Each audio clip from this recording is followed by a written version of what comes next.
মাম্মা মাম্মা, আমার তো দুটো হাত, দুর্গা ঠাকুরের 10টা হাত কেন?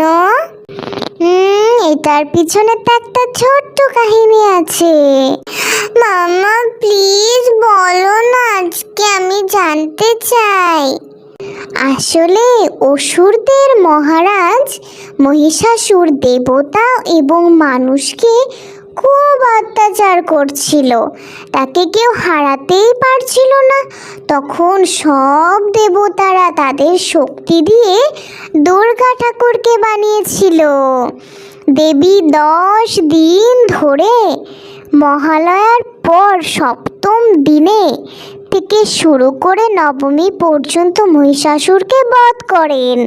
তাই বিজয়া দশমীর দিন বিজয়ের প্রতীক হিসেবে আমরা শুভ বিজয়া পালন করি। এটাই হলো দুর্গা পুজোর কাহিনী মাম্মা।